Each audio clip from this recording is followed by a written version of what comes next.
Hello!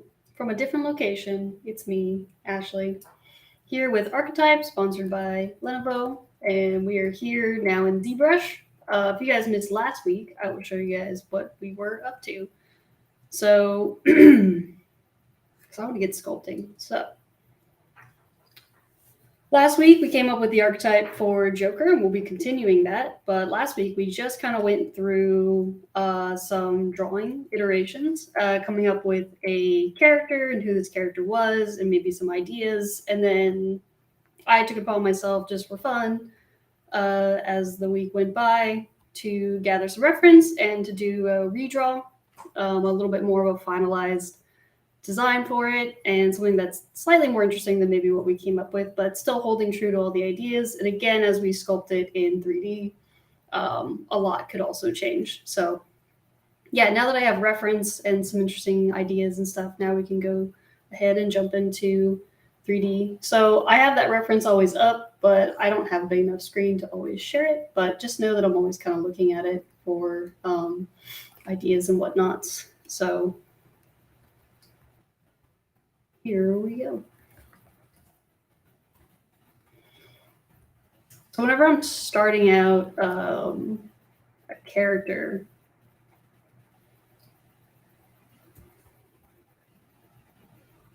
I like to stay really, really low and just kind of use Dynamesh to start getting some character shapes. This might even be too high. Yeah, it's something really low.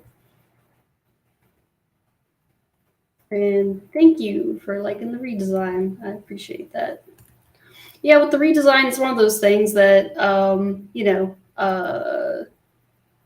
sculpting or drawing something in 2 hours is not an easy feat. And it's always one of those things that, they always say that your first idea is never going to be your best idea, which is why it's really important to continue to iterate and do ideations and design. And I was having a lot of fun with the character, and I liked the idea. So I wanted to continue pushing him to see how far we could go.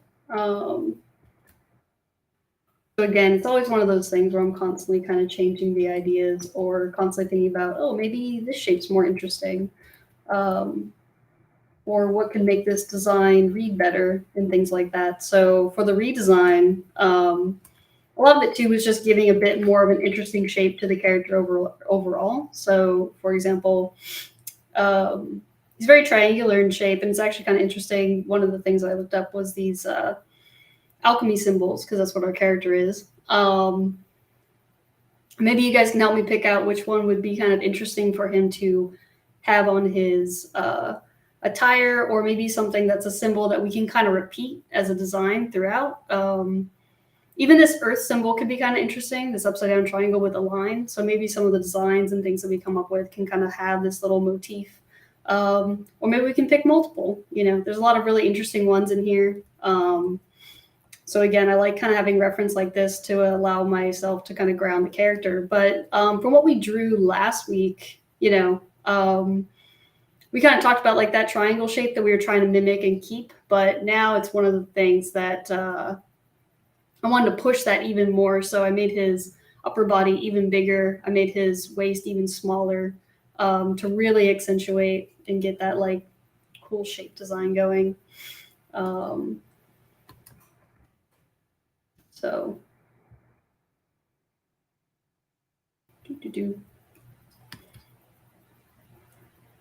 oh, don't do things to me, ZBrush. There we go. Whenever I start out sculpting stuff, again, I keep it really low, but I also am always trying to build on top of what I already have. A lot of me doing that is, I don't like the technicality sometimes that comes with our programs. There's a lot of buttons on the screen at all times. And for me, trying to get rid of touching as many buttons as possible is probably one of my favorite things to do as an artist, because I want it to feel as if I'm organically sculpting. We like sickle and cross. Crystal one's pretty cool. Is there a reason for the different colors? Different colors as in on the design or in ZBrush? For the colors in the design, as we talked about last week, was for the complementary colors. Oh, on the sculpt. So it's just a wireframe, so I can actually look at the wireframe or not look at the wireframe. Sometimes I like looking at it just to check my what's called Dynamesh. So I can actually change these as much as I want. So it's called polygroups. So later I'll show you guys why polygroups and stuff I find really, really useful. And I can go ahead and merge down. So actually, this is a good example. Is with Dynamesh, most of the time, if you're using Dynamesh and ZBrush, not that this is really like a tutorial, but if I Dynamesh this now, this merges together. But if you turn on groups and you Dynamesh it, they'll actually stay separate.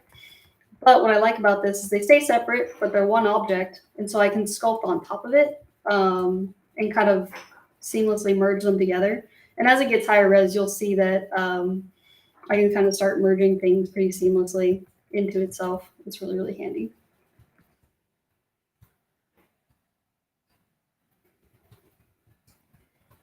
And so because of that, I like to just keep extrapolating from what I already have. So I'll totally take its head and just start moving this around to start getting a neck out.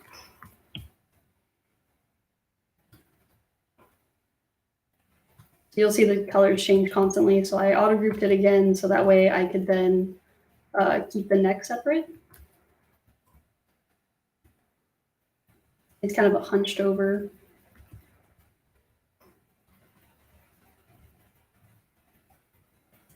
So super fast, super loose. And I like to try to split this up into basically as many groups as possible. It allows for me to have as much control as I want over the shapes and silhouette that I'm picking and the choices that I'm making. It also keeps me reminded of the different parts of anatomy that we'll be working on. So, I'll keep the neck separate. I'll make sure that this kind of becomes the rib cage, right?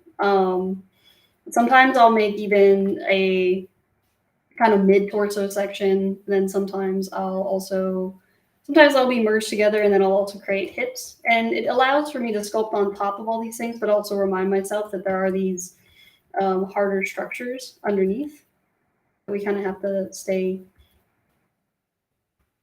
adherent to. Because even though it's a stylized character, all characters have some sort of form of bones and anatomy and things like that. So keeping all that stuff in mind is really important to make your character feel real and believable. So I'll create a little midsection here. And we're going to try to do the full character. That will be the goal. Let's see how far I can get today. But we should be getting pretty far today. That's at least my hope.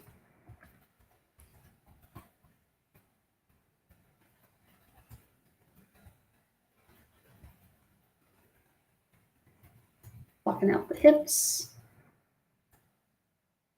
Nothing super, super final yet. I kind of want shapes that I can start playing with the ratios of. So right now I'm not worried about, is the hips too long or too narrow, or is it not wide enough, or this or that. Until you start getting the full figure in there, you're not going to be able to really tell yet. Because ratios and things all depend on each other. They need context, in order for us to feel if like arms are too big or too wide or whatever it may be. There's a question saying, do I always start at the top and then go down? Honestly, it's been personal preference. For a long time in the beginning, I was actually taught to start with the torso. Because usually you'll end up, and I still do this too, you'll end up making the head smaller. Sometimes when you don't start with like the bigger object, which would be the torso. But it's really just personal preference. At this point, I do usually almost always start with the head and just kind of work my way down. Sometimes we go back and forth. It's easier in 2D to, if you're doing like a really dynamic pose or something like that.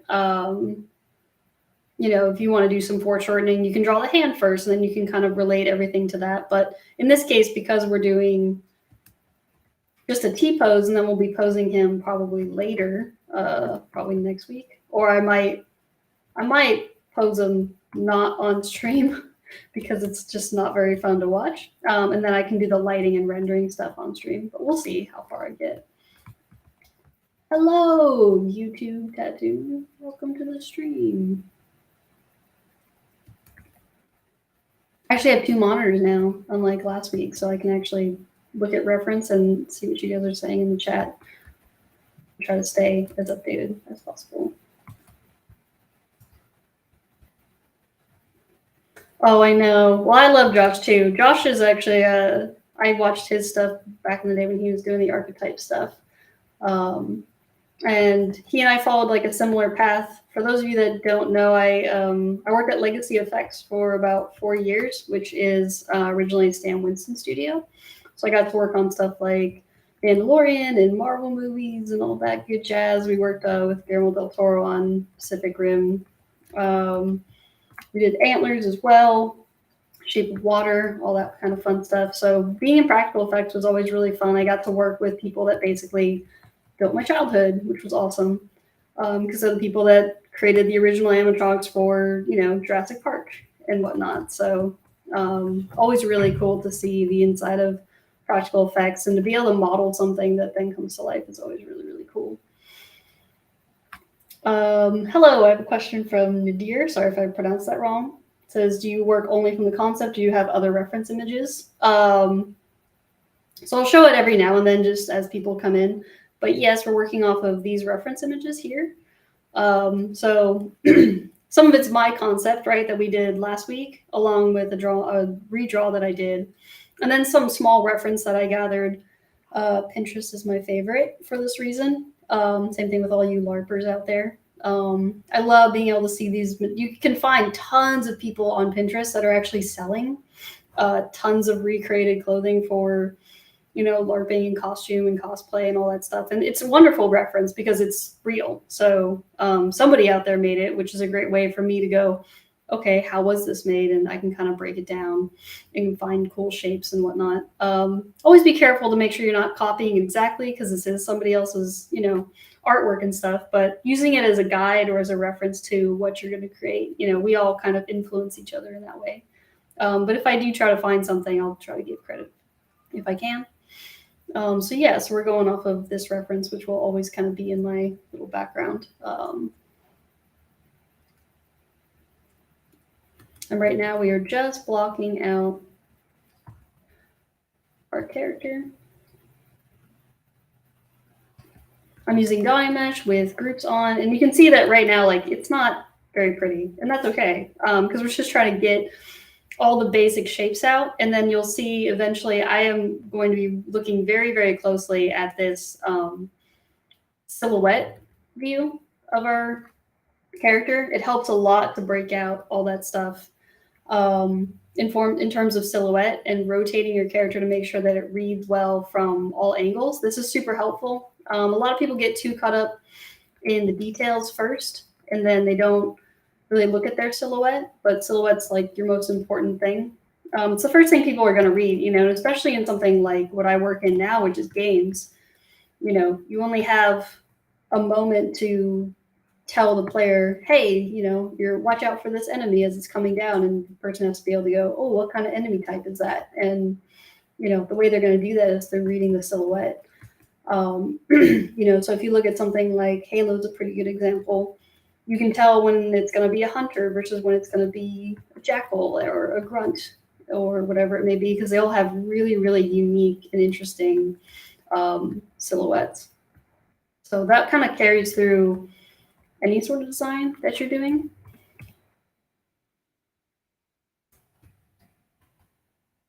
I don't want the legs to merge.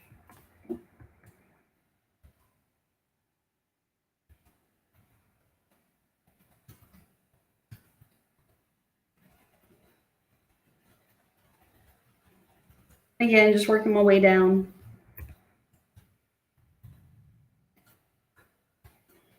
Another way you can do this is by using Z-spheres as well in ZBrush. If you guys are familiar with sculpting in ZBrush, or maybe you're new to it, another way to kind of break this down is to do Z-sphere stuff, which I used to do. I just kind of like this way more. but it's all personal preference as to what makes the most sense to you.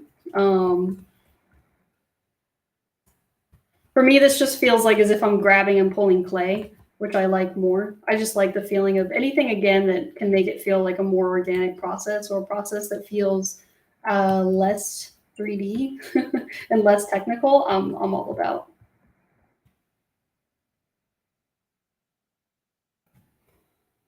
So a question from YouTube says, when you have a Photoshop concept art with proper lighting, no proportional view or front, your client says it's not matching the character, how do you proceed? So I'm assuming you're talking about like if I have maybe not that much reference to go off of, right? And they're not giving you like an orthographic, but they're saying that it doesn't feel right, or it doesn't look like right, or something like that, or it's not matching the character. Yeah, that's always a really tricky one. I think a lot of it does have to do with part of it actually is one of the reasons why I like to keep up my traditional drawing. Is so that way, if I do run into a scenario like that, you know, maybe I can send them a few sketches of like my own ortho of that character and go, hey, you know, I didn't match it, you know, X, Y, and Z this way, but how about this? Does this look better? Does this feel better to you? And start looking at the shapes and breaking down, you know, maybe stuff that they don't like. Hopefully your client can be a little more specific as to what they don't like. But, you know, in the industry, we always say that people know what they don't want. People very rarely know what they do want, which can always make that type of design changes very tricky.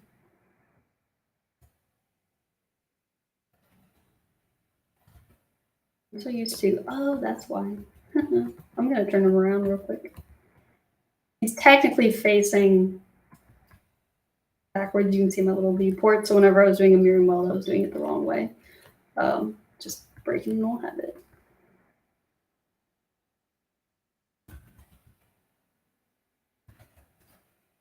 And this is even getting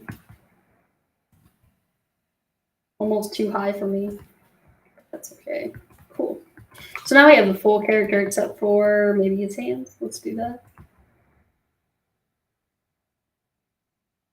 Regarding my workflow, a question from YouTube. At what point do you decide to retop, retopologize, or Z-remesh in my mesh? So, yeah, that's always a good question. It kind of depends. In this case, I usually start with Z-remeshing when I feel like I'm going to go too high into Dynamesh to start getting my detail, because I don't like to have a really high Dynamesh. Reason being is because it's not very malleable. So once I have all the forms that I'm looking for, all my basic primary forms, and I'm pretty confident that I'm going to stay within those shapes, then that's when I'll usually go in and do like a Z-remesh or something like that.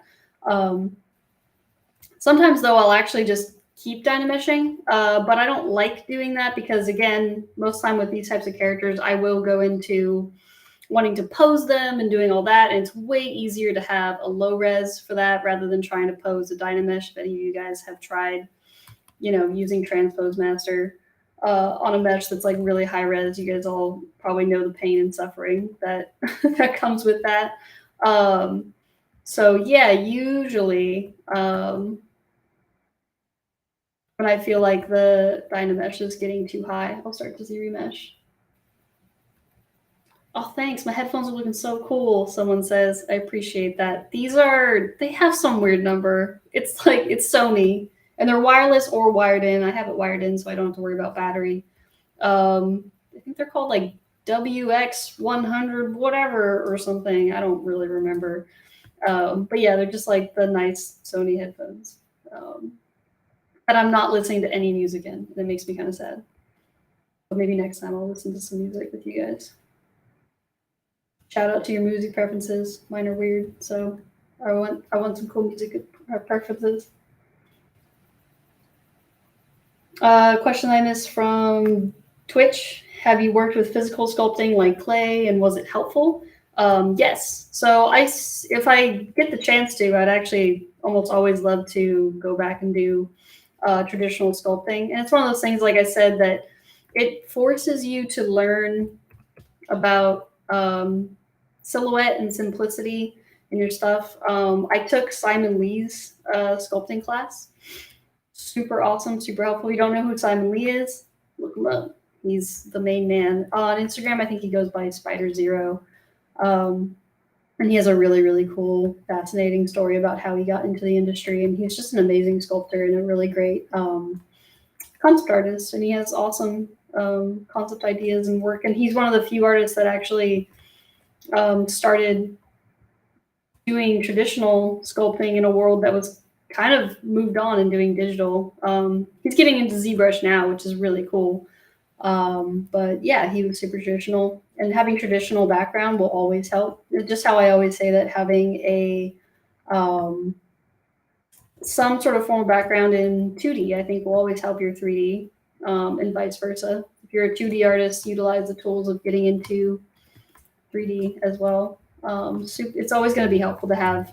The more tools that you can have in your little toolbox, the better.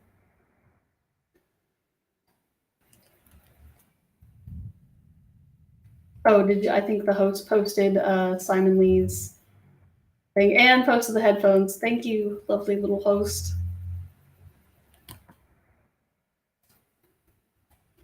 Cool. So we're kind of starting to get. I gave him some little mittens. I just wanted to have some. Again, I like having all the shapes that I need for the silhouette, so that would also include like a little thumb.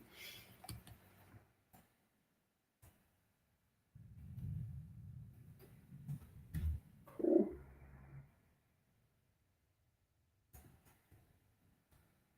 And of course, we can't forget his giant bushy tail. And we'll get there. Trying to get the legs right first. The legs are the trickiest bit for me at the moment. I think a lot of it's just because it's kind of feeling a little blobby, but we'll fix it.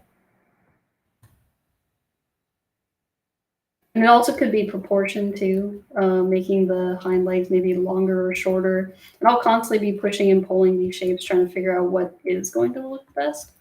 And starting to sculpt all this stuff out. Which part of the character do you like to sculpt the most? Question from YouTube. I like when it all kind of just comes together. I think that's always really exciting when you find something that's working for you that feels really good, as far as like when you're doing stylized stuff. But of course, the face has always the most character in most things that you're going to be sculpting and working on. So the face is always really fun. I love playing with facial expressions and trying to find that character within the sculpt. So you can see why I like to keep it all one, but I'm still, if I Dynamesh, these are all still separate groups, but I get to sculpt on top of them and it kind of becomes pretty seamless, which I like a lot. So it looks like it's one, but then if I need to adjust and make proportional changes and whatnot, I totally can. And it's really, really easy to go in and adjust all that stuff. Tips on cavity map in ZBrush from YouTube. Tips, I don't know if there's a lot of tips, I would say. But are you talking about trying to generate like a cavity map that you can then bring into, I don't know, something like Substance or, render out in Blender or something like that?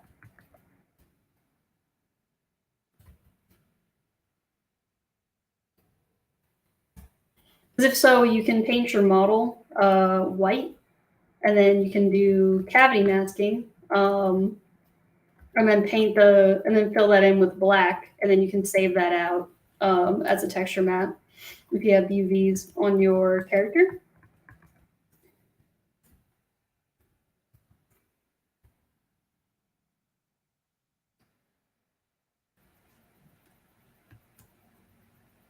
Normally for game assets, by the way, I'd be sculpting the tail straight, but that's not very fun to look at, so I'm going to make it more interesting. And then if I have to fix it later, I have to fix it later.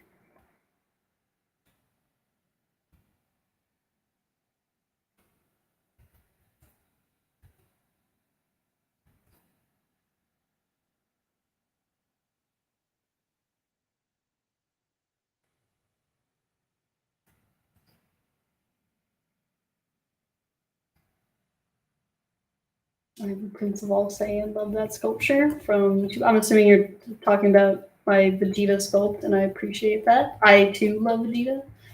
Vegeta's one of those characters that when I'm like, I'm bored, I don't know what else to draw, I don't know what to sculpt, or if I want to warm up with something, I almost always will just revert to good old Vegeta. It's either Vegeta or it's dinosaurs, which is kind of a weird combination, but oh well. That's me as an artist in a nutshell. Vegeta and dinosaurs. So again, I'm going to lower his head and make his head a little smaller. I'm going to move all this stuff. Oh my, look at that. My ZBrush wants to break all my brushes. I love it when it does that. It's my favorite.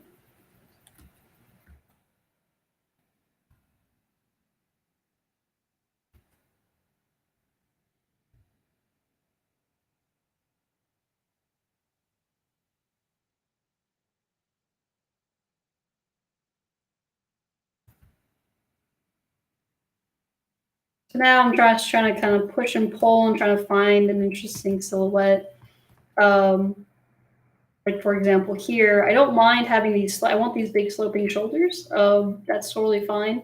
But you kind of can't see where his face is. I mean, you have the ears and whatnot, but I'm going to go ahead and push up his fur on his face in hopes that that'll also help break up the silhouette a bit. And he has a pretty thin, flat face from my concept that I did. Question from YouTube. The ArtStation one. But I did a 3D print. I did do a 3D print of it. That was my little COVID project. Because I was rewatching Dragon Ball Z. And I was like, man, I really want a cool Vegeta figure. And so I was looking up online, try to find one. I was like, I don't like any of them. And I said, I know, I'll just make one. So I did. Yeah, and that comes from my experience again at Legacy Effects, where my job was digital sculpting and then rapid prototyping. So I worked on a lot of sideshow collectibles as well. I did the Alien Mythos one and the Alien Queen. I worked on an Iron Man one. I don't remember which one. They have so many Iron Man. And so part of my job at Legacy, which was always going to be, okay, now that we've sculpted this thing, how do we cut it up and break it up into multiple parts to then get it ready to print onto our little 3D resin printers, or maybe mill it out in foam if it was really big. So an example of that was for Mandalorian, we made a life-size bantha, which is the big hairy woolly thing that was an elephant in the first film, the big desert rider things. And that will digitally sculpt it, and then we'll send it out and it'll get printed or milled out in foam and then come back to us, and then they sculpt more detail on top of it. So yeah, having the 3D printing knowledge has always been really fun. I print a lot of my friends' D&D characters and whatnot, and that's always a real treat. If I had my printer up and running, I would see no reason why I couldn't print this guy too. So it's just one of those fun things to have, to be able to like, yeah, let's just see what I can print. And at Gnomon, I don't know, but it'd always be really fun to teach like a 3D printing and like maquette making class. Because it's really interesting when you make maquettes for a certain scale. Oh, it's also really dark in here now. I'm gonna turn on this light. I can't see. Ooh, shiny light. There we go. So when you're maquette making, I'm gonna hide the arms so I can work on these legs. They drive me nuts. He's all like bow-legged and stuff. Scale is super, super important when you're doing maquettes, because when you think about, I don't know, if you're doing like a leather belt or something like that, let's say that you're working on like a leather belt. At that scale, that belt's gonna be really, really small, and it's gonna be very thin. So in 3D, we have to kind of like thicken everything up and exaggerate textures and push the size of things so that way it reads properly. So it's actually kind of interesting because usually when you look at maquettes that are in 3D, they kind of almost look like oddly inflated. And that's because we're making up for what the 3D printer can do. And like the scale of detail that you get.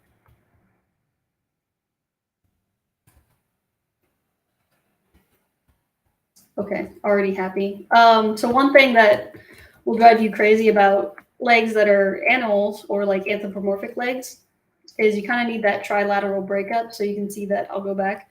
So when the leg's really straight like this, you know, it kind of looks human and the silhouette doesn't look very interesting. But the moment you bow in what is their ankle, right? It's just usually in animals. It's technically like higher up, you know, it's something up here like that, and they walk on their toes. If you look at from the back of like, you know, if you have a dog or a cat, they'll usually bow in. So the knees will be kind of like the wider part, and then it will bow inward, and then the feet kind of come outward out at like an angle. Again, just makes for a more interesting silhouette. I'm trying to keep his feet semi-planted. I don't want him to be super flat. I want him to be, you know, a little bit slightly raised. I always think it's weird when they're completely flat-footed because I want to kind of keep the anthropomorphic character going. But that's just a personal preference. There's plenty of examples of it being flat as well.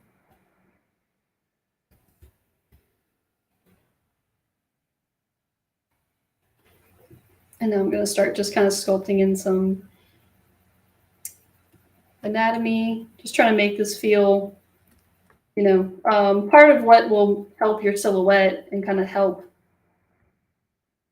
your sculpt in general is I like to start putting out like where those bony landmarks are. So trying to sculpt in something that would be his ankle, trying to sculpt into something that would be his knee joint, right, where his patella is, knee bone. Starting to thin out where the hips are, you know, and some of this is going to be like fluffy fur, and I'm kind of accounting for that too. You know, I'm not trying to draw or sculpt him without fur first and then doing fur. Sometimes that's not as helpful. It kind of depends. So, for example, his neck, I'm giving the thickness of the neck as if there's already like a decent amount of fur that's on it, because there's tons of fur on it in my concept of him, right? And so for the fact that we are just doing like a sculpt, I want to make sure that I'm kind of just accounting for the volumes that I'm going to see in the final sculpt while I'm trying to block out this whole character shape. And another little trick that I like too is the move brush can be kind of too soft sometimes for getting the angles that I want and the angles that I'm looking for. So I'll go into brush, and I believe it's down in modifiers, or no, where is it? It's in curve. I'll turn on AccuCurve. And AccuCurve just gives the move brush like a little, you can see that when I pull it out, when it's turned on, it gives it a really pointy fall off. So it's a really nice way to say like this now is the pointy part of the shoulder, and it helps give some very strong silhouette breakup. So I'm not really looking again at my model. I'm really looking here into my silhouette and trying to see where these apexes for his muscles are. If you're at Gnomon and you know of John Brown, then you know about apexes, or at least you should know about apexes. An apex is basically is a way to simplify muscle anatomy by saying, you know, at what point is the highest arc of the deltoid, or like the shoulder muscle, and what's the apexes and arcs of what, you know, a bicep is. A bicep tends to be kind of flat and more squarish, whereas the tricep, you know, there's going to be a high arc on the outside of the arm because of the tricep, or one of the muscles of the tricep. There's actually 3 muscles in the tricep, right? Because tri means 3. There's going to be like a little apex up here as well, and you can accentuate that like as much as you want. But the more that you know about where these apexes lie, it's going to help you be able to push like your stylized anatomy.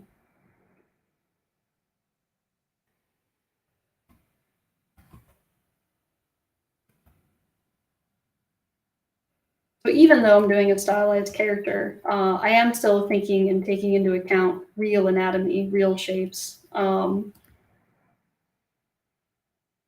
that's how we're going to ground our character and make for more interesting designs. This is one of those things where we understand the laws and the rules of, you know, actual animal anatomy. So how do we break it for an anthropomorphic character, or how do we change it? And the best way to know how to bend something into something more interesting is by knowing, you know, the rules of it first. And then you can kind of start to break them.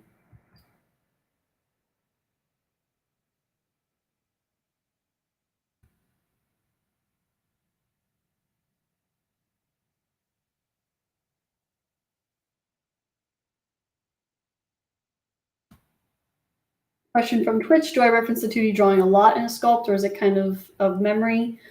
In this case, it's a bit more memory / I can do whatever I want because it's my concept. But if you are referencing, you know, an actual concept, or if it's a concept art, piece of concept art that's not your own, then I'm constantly going to be looking at that reference while I block out, you know, the silhouette, because I need to be reading, you know, especially if it's something stylized, you need to be very aware of the proportions and the relationships that you're sculpting. So, for example, you know, if I'm looking at somebody else's concept art, or if I'm pretending that this is somebody else's concept art, not my own, you know, I'll look at it and go, okay, you know, the ear is how long in comparison to the head? You know, how many head lengths is the ear length? How many head lengths is the arm?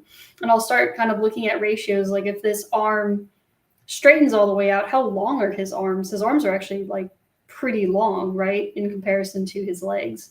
You know, how big is the tail, or how long is the tail? Are the hands really small or big in comparison to something else? So you're constantly kind of looking at your reference and looking at kind of landmarks, just as you would in figure drawing, to say, okay, this lands here, maybe this lands there. And so, you know, like I said, his arms are very long in the concept. So maybe we can also try to accentuate that by doing one or two things. We can either lengthen his arms, right? Or we could, what I think would work better is shorten his legs a little bit, just a little bit.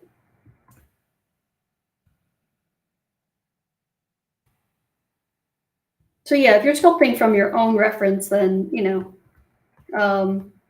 you can kind of have free reign to do what you want. It is good practice, though, to try to hold true to yourself and to hold true to what you were doing. Because there are choices that I make when I do 2D drawings that I kind of have to remind myself to make when I'm doing 3D work.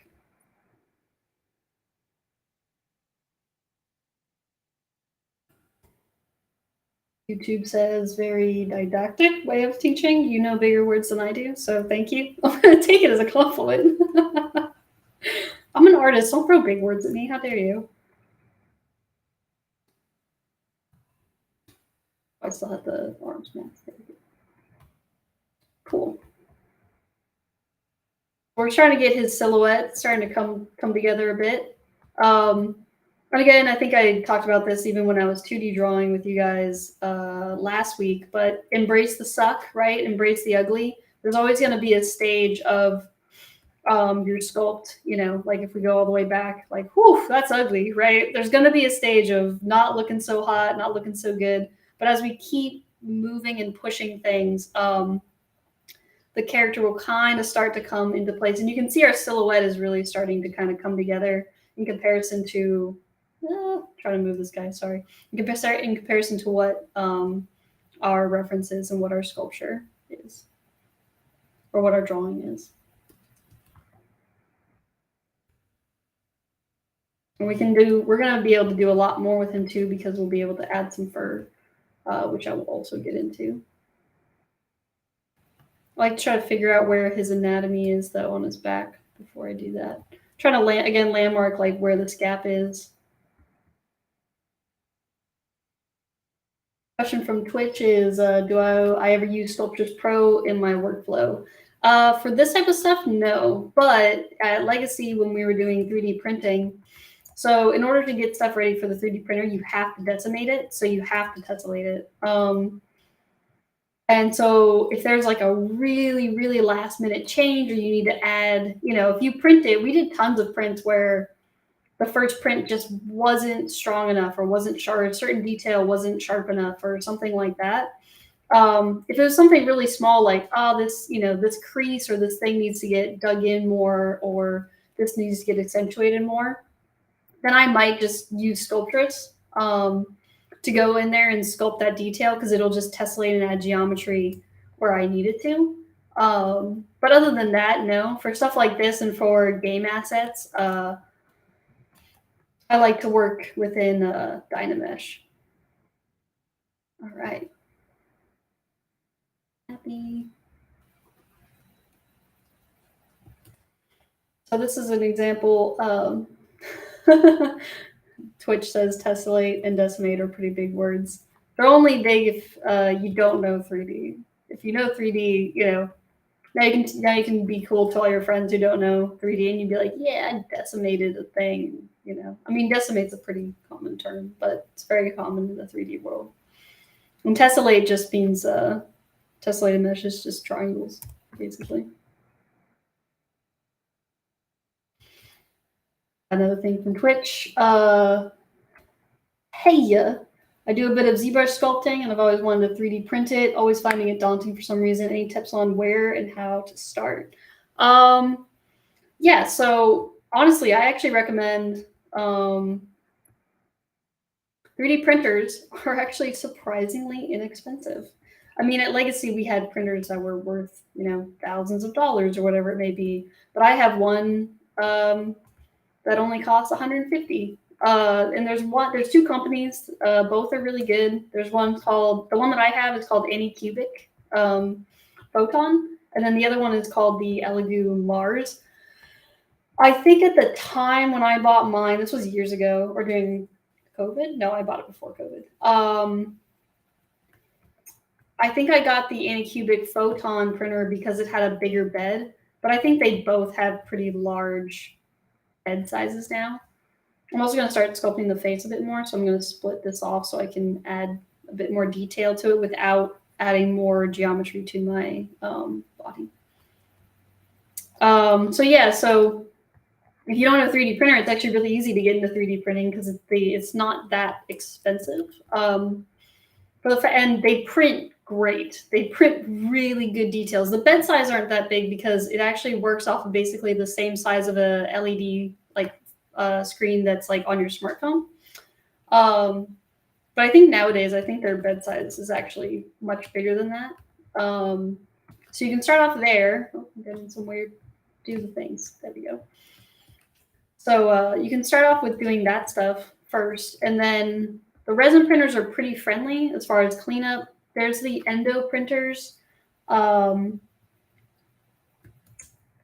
which are filament based, and I just find that their cleanup's a lot more of a pain in the ass because you're dealing with filament that goes within a tube and does all these crazy things, whereas the resin printer is just going to be a little more friendly. And then, so starting with that, I actually think a really easy thing to do is you can go on to, before you start sculpting your own, just to get used to how the printer works, you can actually go on to, what is it called? Like Turbo Squid. And there's tons of, already pre-made like D&D characters and stuff like that. And just get used to printing and building the 3D printing supports on stuff that's maybe not your own, that's kind of small. And they're really fast to print. If you pick a D&D miniature, it'll take maybe like 2 hours to print. And you can kind of start experimenting with settings and stuff like that. There's a guy on YouTube who uses it's called Chichubox, I think it's called, which is a 3D printing supporter. Each 3D printer has its own support system that it uses and whatnot, which are just as good. But there's some really good YouTube videos out there to kind of teach you how to build support structures for your print. Because if you didn't know, for 3D printing, it's not like you can just print the actual model. You need to also have basically it's like this little, you can think of it as like scaffolding almost for your 3D print in order to, as it grows in layers, because that's what the resin printer does, is it grows and burns and hardens the resin in like layers. So you can almost think of it as like a CT scan, where it's splitting everything up into these like hundreds of little tiny layers, and then it's adding all that stuff together to create your print. So in order to do that and to have proper support structure, so like an ear doesn't start falling off or something like that, you need to have all these kind of poles that are holding up your ear or something like that as it prints. And there's plenty of really cool YouTube sources out there for that type of stuff. But if you're scared about getting into 3D printing, it's so cheap nowadays. I would say just start printing. You know, if a print fails, it fails, and you're going to learn more from failing than you do from, you know, your successful prints. Just like life and sculpting and drawing and all the other things that you're getting into. So yeah, I would say don't be scared of it. Just jump into it and have a lot of fun with it. You know, if you don't want to print your own first to fail, or just don't print something huge first, just start small and kind of grow from there. Print something that can print as one, you know, don't print something that you need to like cut and create keys with yet and things like that. You can just kind of start something really simple. I think a lot of people actually will 3D print that little blender head monkey to start with sometimes. And even Anycubic and LU, they have their own starter prints to do like a test print of, and you can just do that and they'll walk you right through it. It's pretty friendly. And the whole community for 3D printing is huge because, again, a lot of people print their D&D stuff, or they'll do Warhammer prints or whatever it may be. So, yeah, adventure is out there.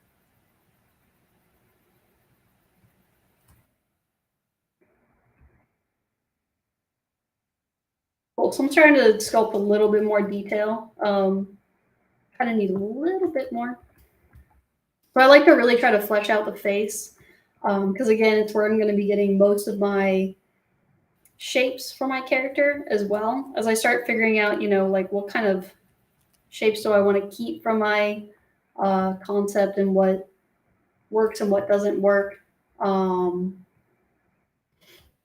So this is one of those things where I won't refine it all the way, but I'll take it to a pretty decent refinement because it's going to be my basis for the way I print, or not print, sorry, we've been talking about printing, for the way I sculpt the rest of the body. So trying to figure out, you know, the shapes and stuff on his face is going to be pretty key. And you can see I can get something out like pretty quickly that's starting to feel kind of like a character for our character. I don't like to add in eyeballs yet. Reason being is because it's too low res, and you're going to fight yourself a lot with trying to make eyelids fit around an eyeball structure. So it's just easier to sculpt and reference where your eyes are going to be. Because also at the same time, if I'm like, oh man, his eyes are too far apart, you know, I don't have to worry about any sort of geometry underneath. I can just be like, oh, his eyes need to be closer together, and I can pull his eyes in closer. But maybe that's a little too close. I kind of like them where they were. I was happy with that. Looking at it from the top. I'm gonna narrow out his muzzle a bit. This is where I'll start making very specific little choices as to what his face. You know, where are his cheekbones? How do they sit? Where do they sit? Adjusting, you know, how big does his smile get? I'm trying to keep that structure of, you know, a fox and not a wolf as well.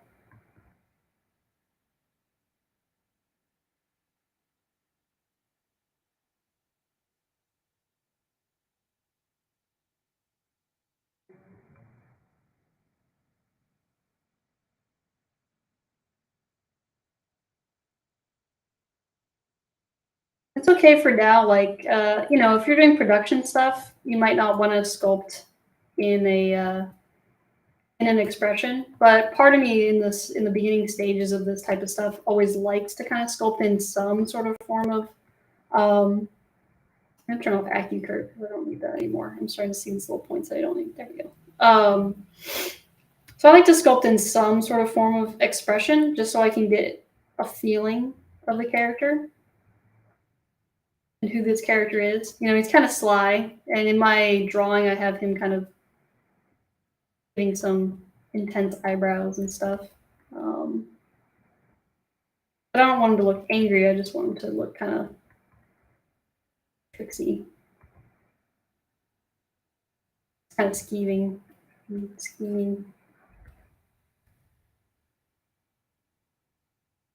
Seeing the Twitch.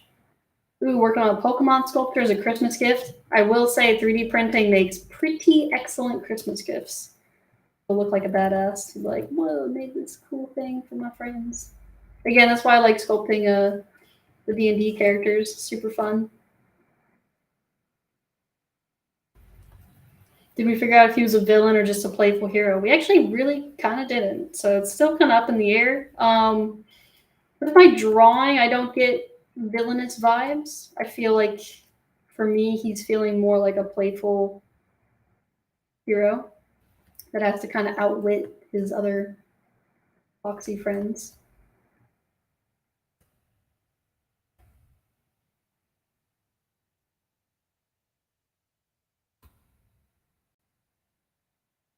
But again, that can still be up in the air for now.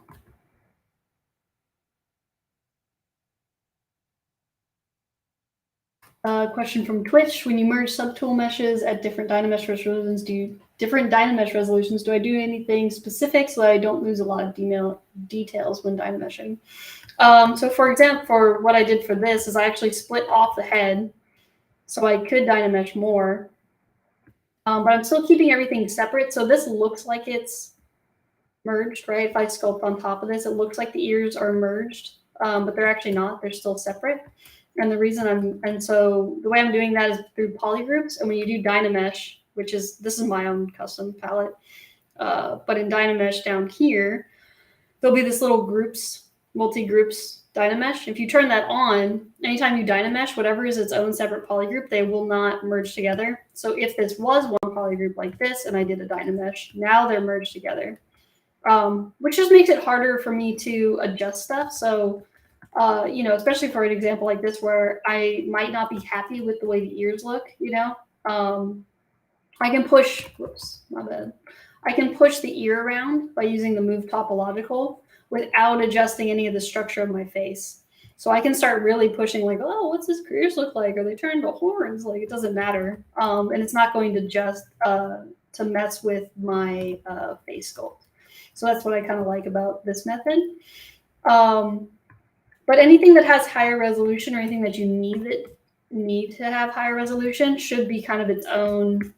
Can't press keyboard buttons today. Should be its own subtool. So because the face needs more detail right now than the body, they're going to be separate subtools until I can bring the body up to the same level of detail. But you know, you have to remember Dynamesh works based off of scale. So the smaller something is, when you have a Dynamesh that's really big, such as his whole body with his face, the face is going to get the least amount of polygons in comparison to, you know, you can see how big his tail is and how heavy the tail is. So that's actually something that I would go back and go, I don't want the tail to have, you know, that much topology because it's just too much. I mean, if I can start doing this to it, that's like too much detail for me for this stage. So I'd probably split this off too and make this even lower if I can. My Dynamesh is already really low because of the scale. Which if that's an issue, I mean, right now it doesn't matter the scale of this guy. So I can actually just go and make the whole thing smaller if I wanted to. So if I make him a little smaller and then I re-Dynamesh this, you'll see I'll get a little bit of a smoother transition. But I probably won't sculpt on this. I'll probably end up just, you know, I mean, it's literally a cylinder. So I'll probably just end up actually just modeling a cylinder to look like that and then detailing on top of that. But for now, I just wanted the shapes in there. You're welcome. That's what I'm here for. Sorry, the names are so hard to read as I'm going back and forth. You know, maybe this is the stage where if I start smoothing this stuff out, do I need to add more detail, or do I need to add more resolution to the body? And right now, I'm not really feeling like I need to. There's also a part of it too is it's going to get covered, some of it. We can start adding some hair. So start adding some fur. I have a little fur technique for you guys. Don't tell anybody. Shh, between us, it's a little secret of ours. You know, if I want to start adding some fur to like his neck or something, what I'll actually do is I can duplicate this. I'm going to solo it out. I'm going to select just his neck, just because I don't really need fur everywhere yet. So I'll select that. I'm going to delete hidden. If I unsolo this, you can see I have the neck separate. And then what I'll actually do is I'll go down to deformation, and I'll inflate it inwards. So now if I turn on transparency, now it's sitting within the surface, just barely sitting within. You can kind of, as long as you can't see it when I'm out of transparency, should be good. This is where you can kind of probably up the resolution a little bit of this Dynamesh. Cool. So now I have that underneath. So then what I'll do is I'll use the snake hook brush, should still be H, and it'll ask you, do I want to use Sculptress? And I tell it to go away every single time because I don't. So now I have a snake hook brush. I'll change my alpha over to something that's more dotted. It kind of depends on what I'm doing. This one's actually kind of cool to pull out for hair, depending on what you're doing, because it makes it really stylized look. So I might use this as an example, but I'll show you guys what it looks like from something like this. So snake hook kind of works based off of camera angle because ZBrush. So I want to make sure that I'm kind of brushing in the direction in which my fur is going to come out of. So I'll start pulling it out. It's probably easier to start from the bottom than and then kind of build on top of it, because then that way the fur looks like it's overlaying one another. You can start kind of pulling it out.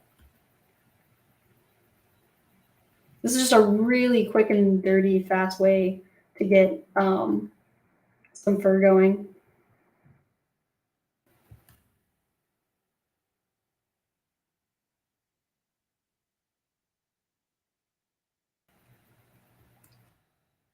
Because he's not a wolf, part of me is like, yeah, maybe his fur will be a little fluffier. So I can go in with the inflate and kind of fluffy it up a little bit. Basically, I'm just rounding it by inflating.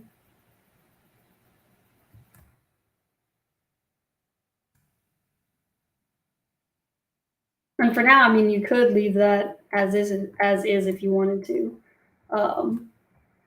Or you can Dynamesh it again. You can get something that kind of looks like that. And you can go in and sculpt on top of it or do whatever you want with it. Later on, it's one of those things where I might go in and I have my own little fur brushes that I'll go in with. And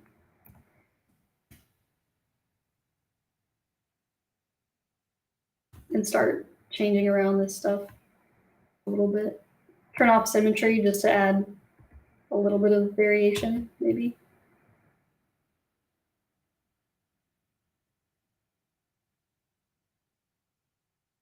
And again, since we're talking so much about 3D printing, honestly, stuff like fur like this, if you're 3D printing like really small characters, looks pretty great. Because if you think about it, if I'm printing a maquette and the maquette's, I don't know, about maybe this big in actual size, well, from this distance, does the fur look okay? If the answer is yes, then you'll print it and it'll look really cool. And take that from experience, because I had to 3D print some fur, and I did this exact thing. We printed it out and it looked great. So work smarter, not harder.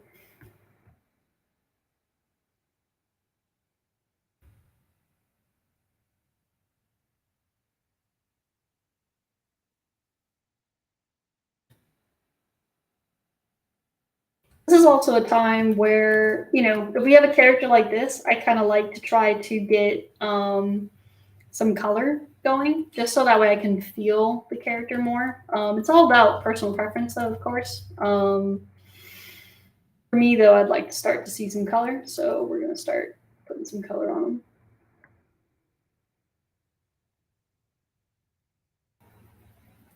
Question from Twitch: is it easy to move the lens to a different pose after sculpting? Yes and no. So in this stage, kind of, and that's only because of the way I work. So if I wanted to like move his arms up, for example, I can select his arms separately because we have them all separate. I can mask it and I can try to know from my anatomy, I'm like, okay, where does the shoulder rotate from? If I do that, and then I want to lift his arms up, I can lift his arms up. Now, with this, you'd have to go back and probably, you know, push the anatomy of where this deltoid is. You know, if you're lifting up your arm, it means your deltoid's going to get a little bit more volume, right? Because you're contracting it, and it's because it's helping pull your arms up. You know, where the biceps are, make sure the biceps fit in there. So, you know, when I'm doing like really quick conceptual iteration, I actually like keeping my sculpts kind of at this level, because then they kind of become like toys. I want to think of it as a toy that I can kind of push and move. And again, what I like about keeping them all separate is I'm not deforming the rib cage. I'm not deforming anything. All I'm doing is moving those apexes that I've already created, because I've made stylistic choices as to, I'm going to go back because I don't want the arms up. I've already made stylistic choices as to why, you know, the deltoids are shaped this way, or why his arms are shaped in a certain way. So, you know, for me, it's a lot easier to move all these shapes separately and treat it almost like a little toy than to like merge them all down. Later on, you would make a nice retopped low-res geometry, and then you could actually rig it, and then you can go and pose it and do all that stuff. But that requires way more work and time that we don't have in our wonderful little 2 hours together on a Tuesday. So I'm gonna make sure material and colors on. I'm gonna start filling some. I'm gonna fill these in.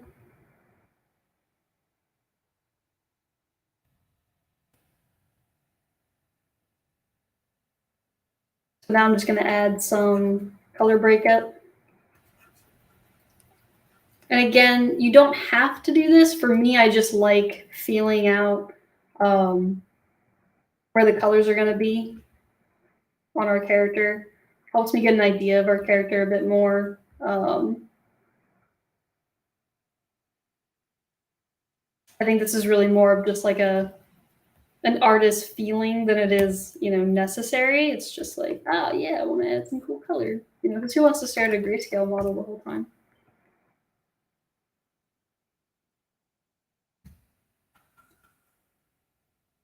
I like just adding some gradients on stuff and getting a feeling for all that.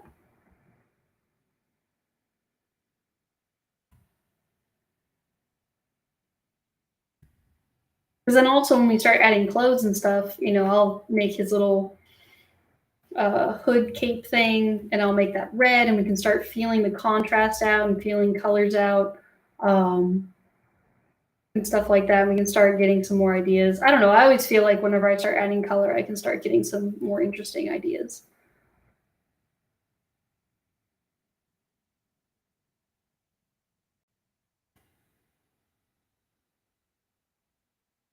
And I'm just color picking by hitting C, and then I'm moving the colors around, and I'll add like a little bit of an underbelly.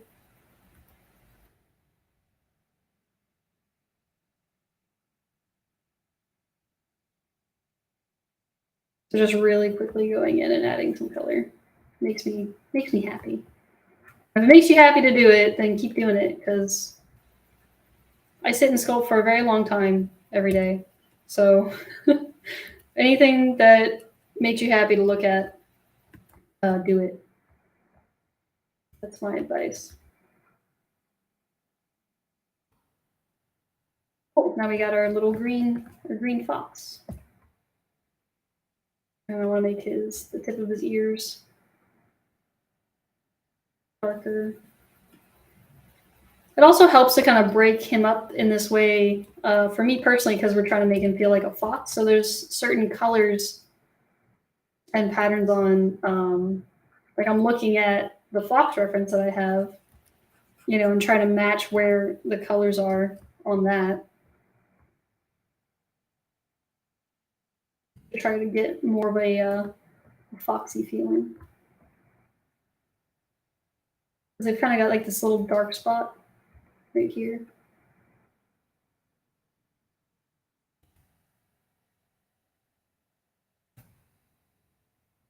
And we didn't make any interesting eye color choices, but I guess for now we can just kind of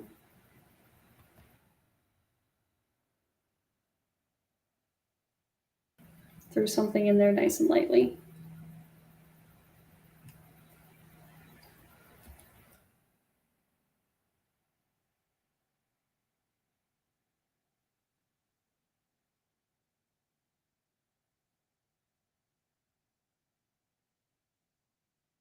Cool, and then at a certain point too, if I'm happy with this shape and whatnot, I don't even actually have to be happy with it, but I'm going to go ahead and cut off the nose. I'm going to re-dynamesh it. So now the nose is separate. Now I can select this and I can just make this darker and start getting that color breakup in there as well. And the nose might be something that you want to split off. Did I lose detail doing that? See what happened. Where did I change the... Let's try that one more time. Do I change the resolution of my Dynamesh at some point? There we go.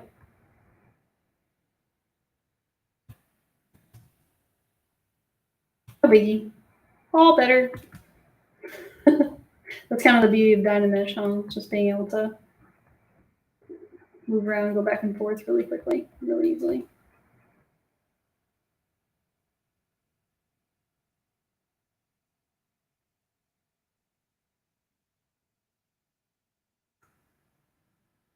For the sake of our sculpt, I would like to be able to put him into some sort of really cool pose.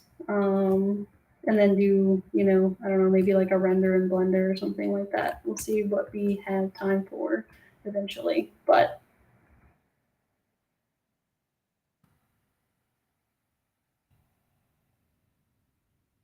what's the keyboard shortcut to split into parts? So it's not technically a keyboard shortcut. To doing is because I have Dynamesh with groups on. If I take anything and just make it, I'm just making it its own polygroup. If I do that and then I Dynamesh it, it'll automatically split it because I have groups on. So that's how I'm like splitting up the nose really quickly into a different one. Is I just grabbed it, polygrouped it, and then re-Dynameshed it, and now I get a new part. But you can always just select your polygroup, and then you can just go to split, which I have, you know, in my little shortcut palette here. I have all the stuff, so I don't have to traverse this ridiculously long menu that ZBrush has. Just an easier workflow.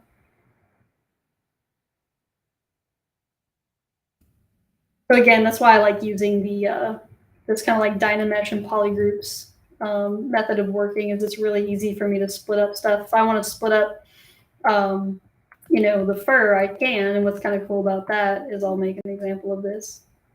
Is I can grab this fur here. Cool. I'll Dynamesh or I'll polygroup it, re-Dynamesh it, and now I have a separate group. But now what I can do is I can grab this one and I can duplicate it, move it out, make it smaller, bring it in, and now I have another little fur tuft. And so now if I have that, if I was to Dynamesh it right now, these would merge because they're the same color. All I have to do is just auto group and redo it, and now I have that, and then I can just kind of paint over I'll inflate this guy, just kind of sculpt on top of that. And obviously the sculpt or the paint is what's making this look kind of weird. So if I go back into my paint and recolor this over, all that stuff starts to go away pretty quickly. So again, just a really fast way to iterate and grab stuff. And then now I have this little extra new tuft of fur that I can work with to break up the silhouette even more and to play with more shapes.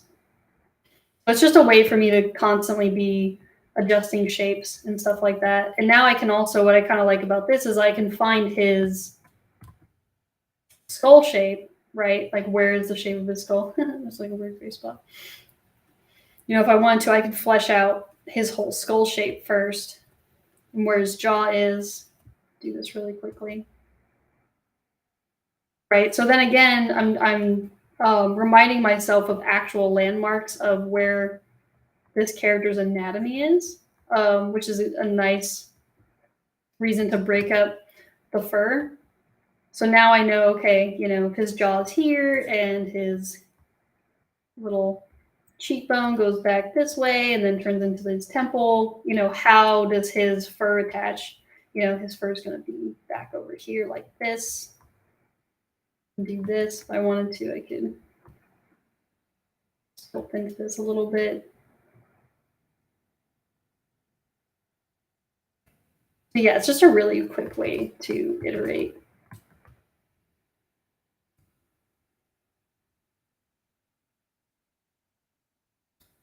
And then all I have to do is kind of, I'm just using clay buildup to build up on top of these to kind of blend them together. And again, you can see, it's just because poly paint, but you can see how quickly they actually blend together. Poly paint just makes it look weird right now because I have to repaint on top of it. And if I smooth it out, you can't even tell that it's 3 separate pieces.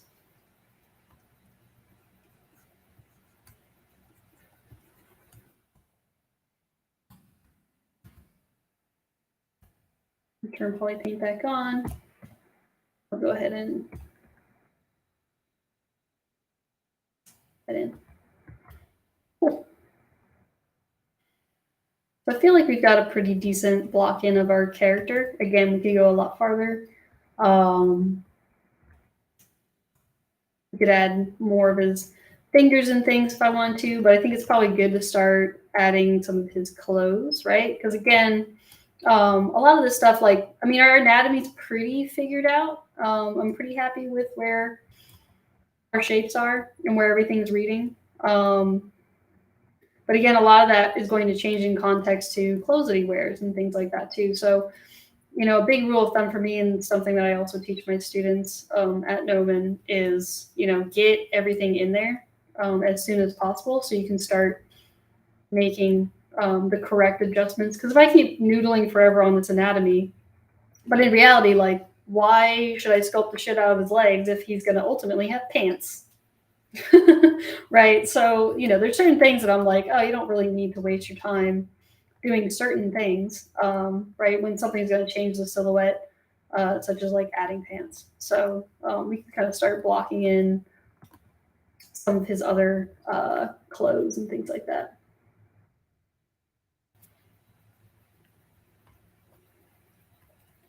And yes, quick synth, it's very nice to be able to split it up within the same subtool. Again, it's one of those things that it's a workflow that I found that I liked because I don't want to touch the interface as much as possible. I want to be an artist as much as possible. I know this sounds probably cheesy and funny, but it's true. You know, it's the same reason why I actually like working on Procreate over Photoshop, is because Procreate just has less buttons. It just has less stuff that's in my way.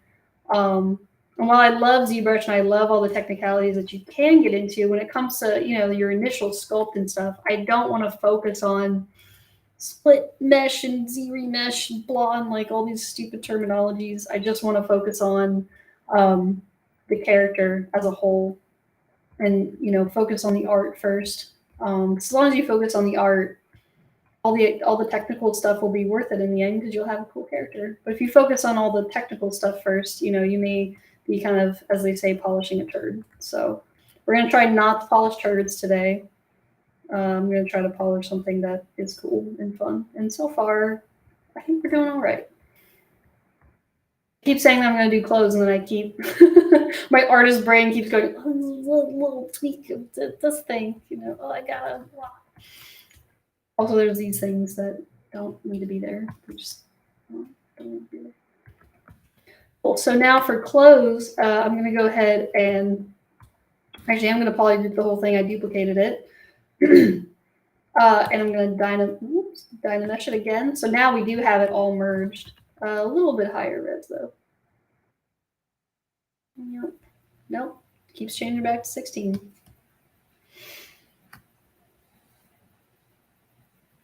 Yeah. Someone on Twitch said they feel more like a troubleshooter than an artist. And yeah, I mean, being an artist is problem solving. And especially when you're a 3D artist, so much of it can be problem solving that it feels like you're kind of a problem solver and not an artist. And it does get kind of feeling technical, right? So anything that I can do to kind of mitigate that always really, really helps me personally.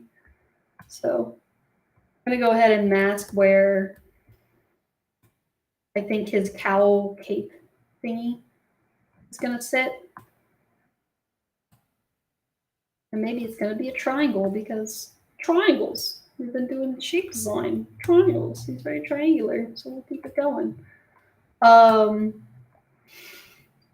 Synth asked from Twitch, if I eventually end up using subdivision levels, or do I stay in Dynamesh all throughout? No, eventually I do use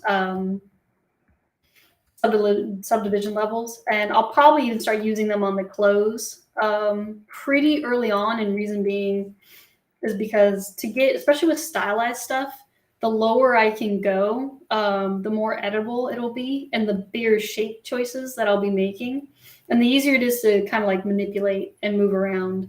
So even with something like this, while I have extracted it, see, even I didn't know where stupid fur was. Move this back. I mean, it kind of worked out. Now it's a hood. I'm totally an artist that did that on purpose. That was totally intentional, guys. I'm so good at my job.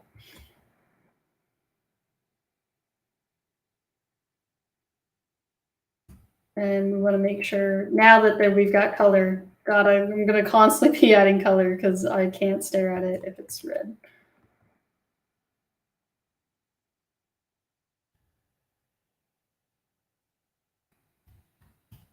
Yeah, I'll start using subdivision levels very, very early on when it comes to making clothes and stuff like that. The reason being is it's just easier to manipulate. So for something like this, I could even grab this now. I'm going to solo it out and turn on double so I can see the whole thing. So I extracted it and it gave me a thickness, but I don't really care about that thickness. I don't really want it. So I'm going to go ahead and delete hidden. So now it's just like a face or a single plane. And what I can do is I can try to slice this. See if I can find an angle. I'm going to try to slice this where I can get, oh yeah. So I'm going to slice it like that. Mirror and weld that. Almost. But maybe good enough. I'm basically just trying to get a nice point, a nice clean point. I can delete hidden. I'm going to do that again to the front. So I'm going to slice off this. Mirror and weld that. Oops, not that. That. Cool. I'm going to grab something like that. Delete hidden. So I have something like this. I can go ahead and ZRemesh this. So I'm going to use ZRemesher. We have something like that. That's okay, but I like to work super, super low. So I'm going to have it again. Half. Let's see if it's starting to get crazy. It might start to get crazy there.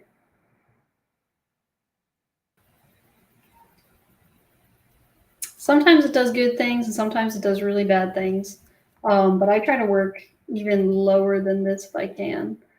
It just seems like it doesn't like this stuff that much, which is okay. Oops, I accidentally got meshed instead of ZBrush. That's getting better. I'm not looking for really perfect topology. Do not look at this as an example of what would be considered good topology. This is just considered low. It's just low topology. Synth is asking what's the difference between the slice and the knife tool. So he's talking about these here. So the slice curve will, when I cut something, it'll actually create like an actual cut. And if I cut between something, it'll actually try to stitch together because ZBrush doesn't like n-gons, which just means faces that have more than 4 vertices. So something that has 5 vertices, for example. So it's always going to cut it into quads and tris, but it'll just cut the mesh and leave it as a polygroup, whereas the knife tool will just cut it and it'll go away completely. Like it'll delete it. So the knife tool is same as like slicing, grabbing this, and then like deleting it. So that's kind of like the difference between the two. I like using slice to get like really clean edges, so that way when I Z-remesh, I should be getting something that's semi-decent. If I wanted this to get slightly more decent, I could try to go into the Z-remesher tool. I'm going to do an inset. I'm going to inset this, which made pretty clean all the way around except for right here. So I actually am going to take the time to just stitch this together.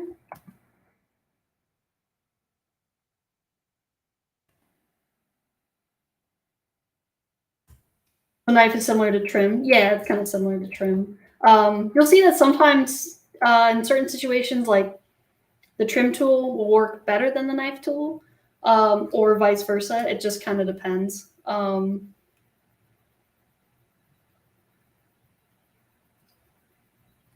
Don't smooth out my groups.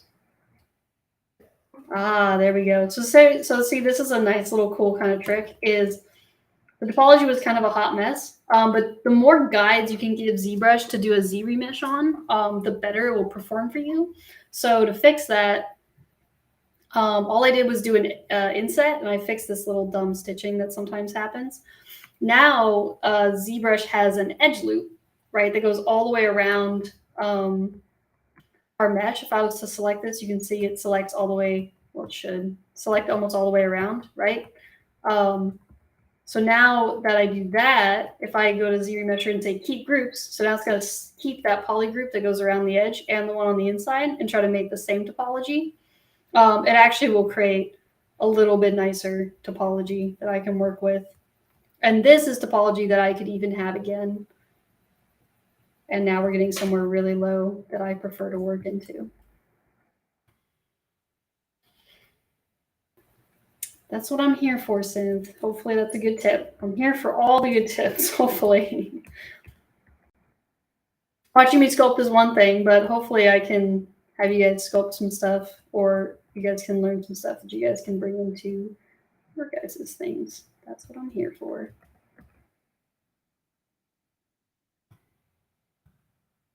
So I'm going to go ahead and mask top of this. I want to pull all this down.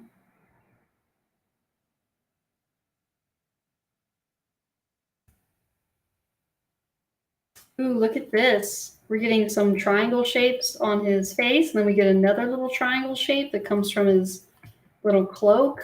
It's like I'm a character artist or something.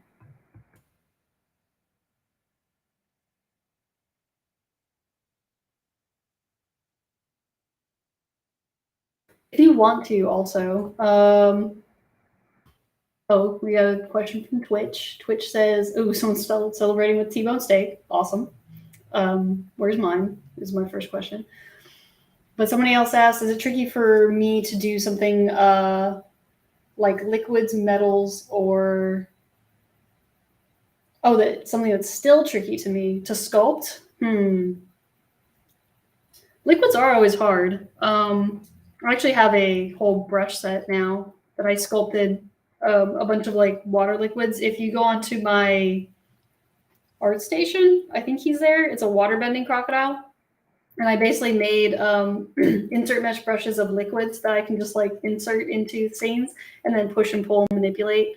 And it usually looks pretty good. But liquid is always going to be tough. I wouldn't say it's tricky, but I think it's something that I'm always constantly working on is, anatomy and sculpting cloth and things like that. There's never a time in your art career where you're not working on that stuff. There just isn't. You're almost always going to be doing it. And so, which is fine. I personally love sculpting anatomy and finding something new and exciting to learn about it.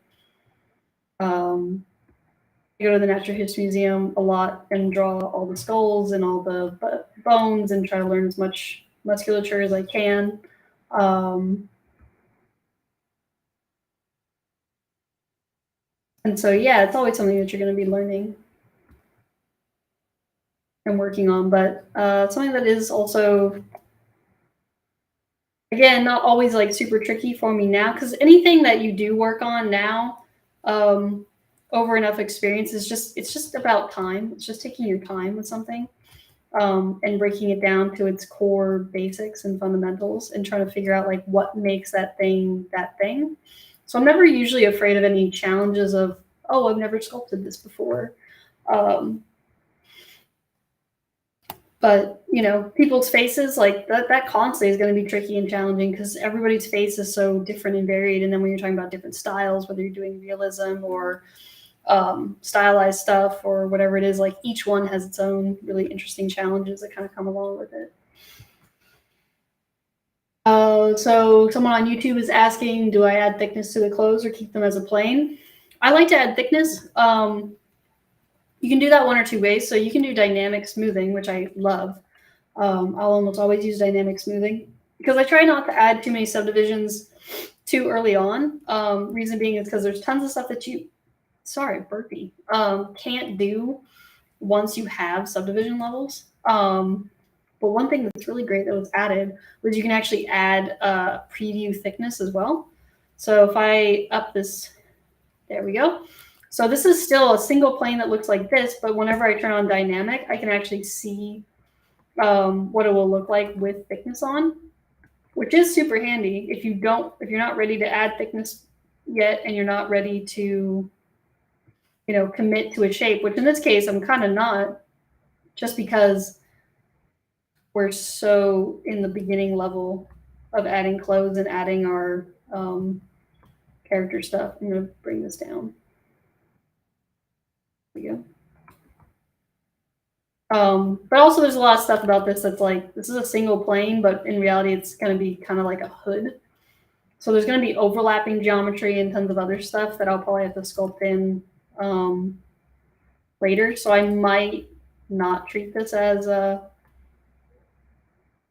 I don't know, I might be very particular about how I treat this, but for now, I don't mind, leaving it like this and continuing forward. And Sith is asking, do I stream every week on Tuesdays? I do now. This is the second episode. So again, I took over from, if you guys were watching the Archetype stuff, I took over from Leticia. And all her stuff can still be found, I think, on YouTube at the Gnomon channel. And the first episode that I streamed is also, I think, there. I could be wrong, but I think it's there. You can go back and check that out. But yeah, I'll be here streaming every Tuesday for the foreseeable future. Not always working on a alchemic box, but we'll also be working on tons of other different types of archetypes. And as hopefully we get more people in, we'll see what we'll be doing with that. It really is going to depend on, the audience as to what they want to see. So I think something that can be really fun is, where is my cylinder? There it is. Is, now that we're doing this fox character, and if we say that he's a, playful hero type or something, maybe we can kind of create another character that fits into his world. Oh my God, come back. Me talking and then trying to make the cylinder is comical. I just want a cylinder. Thank you, cylinder. Just trying to get a belt.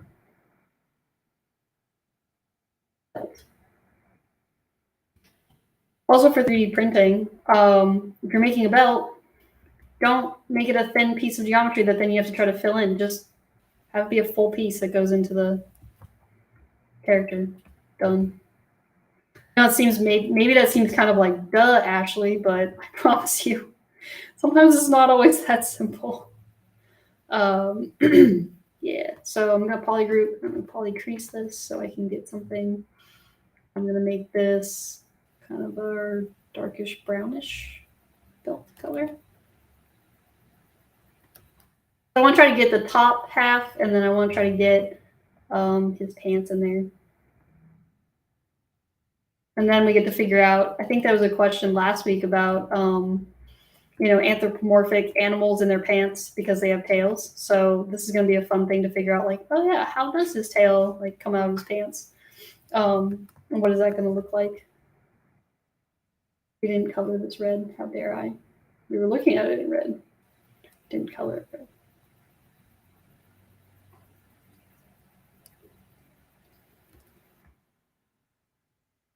Cool. Checking the time. I'm trying to slow down more because it turns out that 2 hours is longer than I think it is when I do this stuff. And reason being is because I teach at Gnomon, I teach Intro to Digital Sculpting, which means I teach ZBrush to students. And that class is 3 hours, and that class feels like it just flies by. So whenever I'm here doing this stuff, I just feel like I don't. I'm like, I'm running out of time. I don't have time. But I have plenty of time. We're getting plenty far and having hopefully plenty of fun. At least I'm having fun. If you aren't, then I'm sorry, but I'm having fun sculpting. Hopefully you guys are sculpting along with me. And if you are sculpting along with me and doing something fun, maybe you're doing your own archetype of the Joker or whatever, totally post it on Instagram and share it with me. Or I don't know, I'm assuming you could probably tag Gnomon. I don't think they'll hate you for that. I think they'll probably love you for that. So, you know, share your work. That's what it's all about.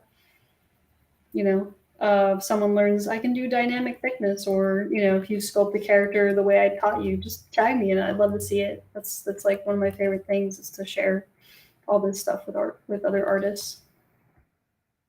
Cool. So now I extracted this. I got some pants. I can do one or two things with these pants. I can keep it as is and kind of like sculpt on top of them as is. But I kind of like, again, I like working really low. So I'm going to use my slice curve again. I'm going to slice this up into different sections.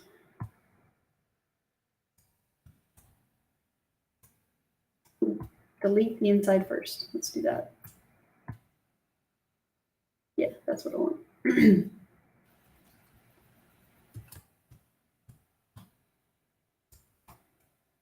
Also, the slice curve, if you hit Alt, you can curve it, which is pretty nice. So I'm going to curve this around the leg. Might have been too. Go a little closer. It's nice to have geometry for the crotch, basically, because crotches in 3D can be actually kind of a pain. It's just a lot of times they can merge, or there's not enough geometry to go through. So I want to create something that kind of looks like basically like underwear. So that way we have proper edge loops that go around his legs as well. So hopefully the Z-remesher should pick up on that and create something pretty decent.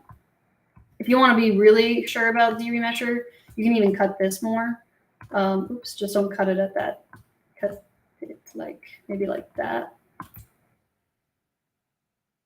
Something like that. And then this part could also even get cut.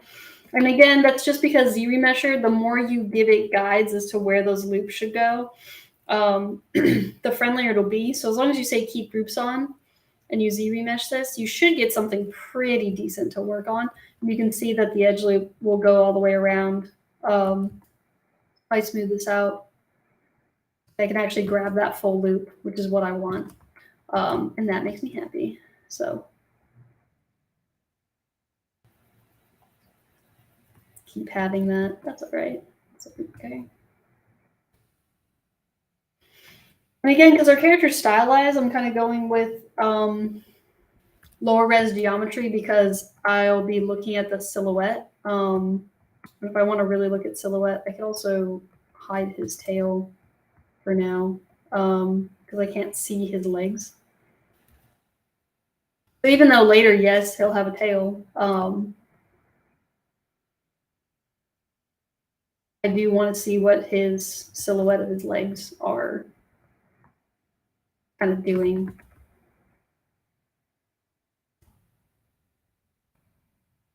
I'm going to start bringing this stuff in. Because you'll also realize, we have our character in the, inside these pants, which if you want to be anatomically accurate, or if you're doing it for a film or something like that, and you need to eventually do like a cloth simulation, then obviously you need to have the character's pants underneath.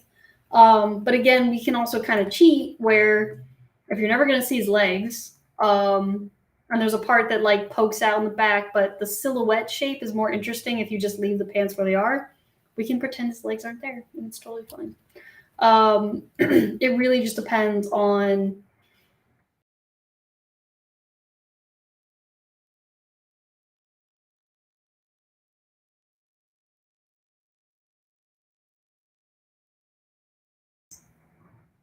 I'm going to try to emulate that as best as possible.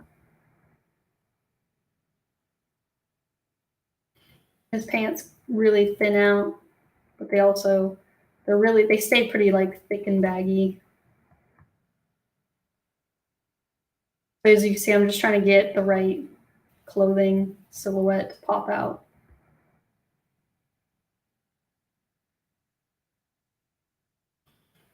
Cynthia's asking on Twitch, when using the mirror and weld, do you hit mirror first? It was super fast. Yeah, I'm quick like that. So I'm assuming you're talking about when I was slicing up to create the polygroups. Yeah, because slice curve, I'm assuming this is what you're talking about, correct me if I'm wrong. But slice curve doesn't, even if I have symmetry on, it doesn't work in symmetry. So what I'll usually do is just focus on one side, and then yes, I'll slice curve one side that I want it, that I want the polygroups on. And then I'll mirror and weld it, and then I'll Z-remesh it so I have the proper polygroups. But yeah, slice curve doesn't work in symmetry, boo. So we have to kind of work around it.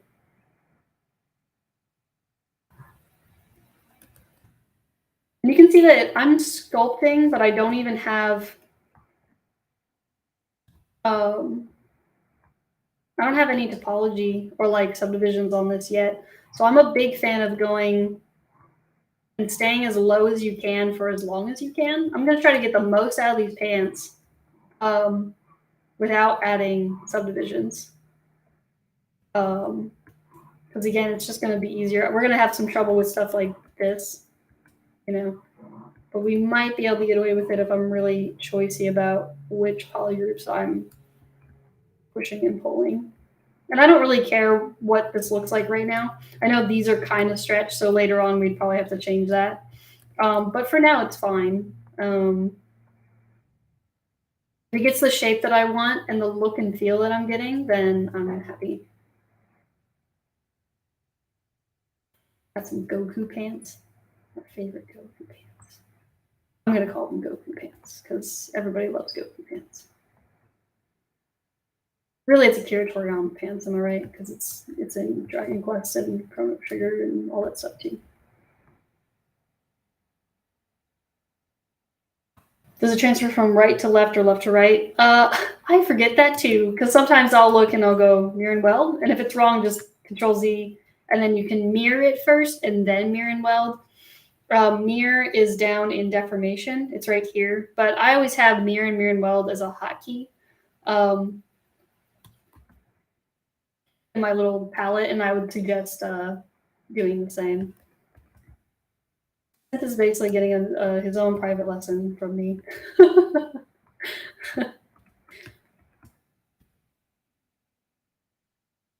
Cool, I'm gonna keep sculpting some baggy pants.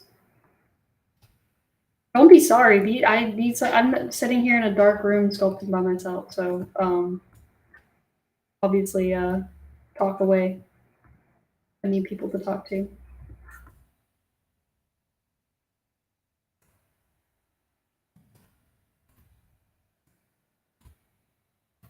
Now this is where I'm like, I might have to start adding some subdivisions. I don't like doing it, but I will because art. Because art, I need it. I'll start sculpting in. So when I'm sculpting, cloth is always a tricky one. Someone from the Discord was asking what's kind of tricky or what's still tricky. Stylized cloth will always be really tricky, or just cloth in general. Now we do have, even for something like this, I would always be tempted to bring it into Marvelous Designer. That's what I usually use when I'm doing,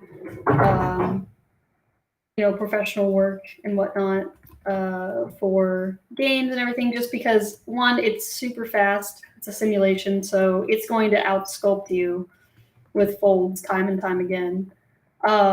You get something but you also just get something that looks really, really realistic. But that being said, I think it's always good to still practice your sculpting chops, and don't let it be something that just because a program does it better or is a standard or whatever. ZBrush is a standard, but plenty of people still sculpt in clay, and plenty of people should still sculpt in clay. So it's one of those things where it's just keep in mind of where the industry is going, but don't let that deter you from, practicing and stuff. Because again, the better you get at, making stylistic choices as to where sculpting goes. Oh, I'm running out of geometry here. I may have to Z-remesh this again. We'll see. So if I'm getting something like this where I pulled this way down, I'm getting too much stretching. I can duplicate it, bring it down to its lowest again, delete higher. I can say same and have it adapt and do another Z-remesh and see if I get something a little bit more polygons. And if I'm happy with that, then I can subdivide this, solo this out, turn on my sculpted one, and I'll reproject it back onto there. You might get a little bit of weird kinkiness, but that's okay. Since I've ever tried using Cloth Dynamics feature, just really watch Sherilyn Luma's demo at the ZBrush Summit. It was awesome. Yeah, so that tool is actually super useful. I mean, I could use that right now as an example. I could totally do it. It's not hard to use. It's actually pretty simple. The way which geometry is the right geometry? Let me see. 1 second. This is the right one. I don't want to get confused. So I'm gonna delete that. Okay. So if I wanted to, we could totally use that right now. So if I go to dynamics, I actually won't use the simulation. I don't know what she does. So if you run this, I don't want it to crash. I should probably save this. Save your work. It'll kind of act like Marvelous Designer. I personally don't. It's not as good as Marvelous Designer. Sorry, ZBrush. But so I won't use that. But what I do like to use is I will turn on floor collision, activate collision volume, which just means that anything that's not what you have selected is going to act like a form of collision, which in this case, I might not want the tail for now to do that. So I might recalculate that. So far we have this. And now if I go, I think there's one in particular that I did like. It might be just the cloth move. So if I use cloth move, you can start to push this stuff down and get folds really quickly. The thing about cloth move is I think it'll constantly, what's the word? Kind of like update. Like it's going to constantly pull your geometry, which you might want. Or there's another one. It's been a hot minute. Oh, the nudge one, I think. So the nudge one won't. So yeah. So this one won't move your geometry. It's just kind of moving the fabric around. And if this is too fine a fabric for you, you can change what's called the firmness. So if I change the firmness to, I think maybe 4, yeah, I'll start to get, see, I start to get like bigger shapes, which is what I want for this because, again, we're doing a stylized character. So I can take this, I can kind of pull this stuff down, push it up. I'm kind of like wiggling and moving it and trying to get something interesting. I can nudge this down. And sometimes you just might be getting too much at certain subdivision levels, and you can do this and work it at any subdivision. So maybe I'll do even 5.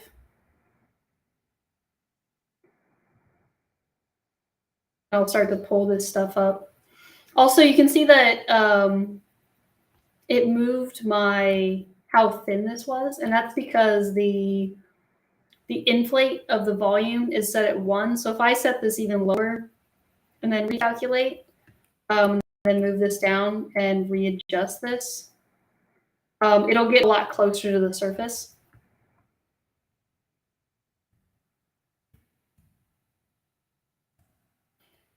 But again, it's kind of personal preference as to what you want to use. For me, for this case, it might give me some happy accents, which I don't mind.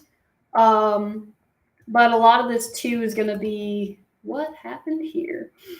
More stylistic choices. So I might not want to do that. And again, it could do something funky to your geometry like it's doing for this, which in this case, I could probably go in and do a polish by feature and try to clean that up a bit.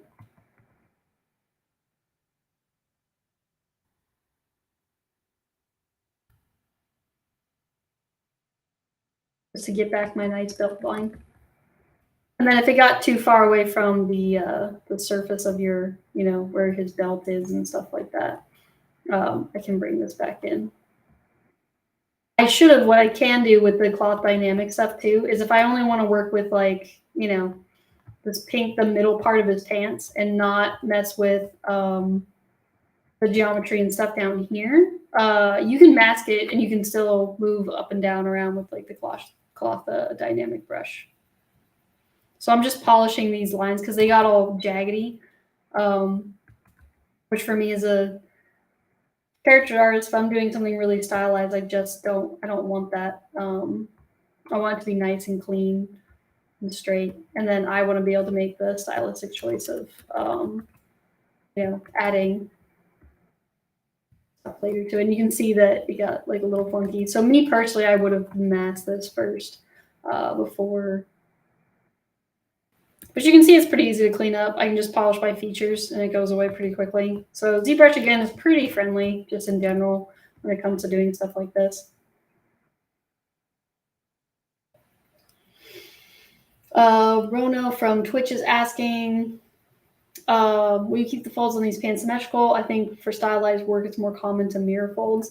Yes and no. You'd have to look at different examples to say whether or not it's quote unquote common. It might be. I personally always do think that while I'll usually sculpt for as long as possible in symmetry, something like folds just might not look very natural being symmetrical. It kind of depends on the style that you're going for. But one thing that I will say is, while I'm sculpting this stuff, I'm also keeping in mind that I'm probably not going to go crazy on the pants yet because we're probably going to be posing him. And that's just going to completely change everything that we do for the pants as far as the sculpt goes. So I like to sculpt it in as far as I am doing this and this is how, my sculpting of the fold should feel. It's totally going to change the moment that we put them in a pose. Because obviously cloth is dynamic and flows with wherever the body goes. So we have to keep that in mind as well.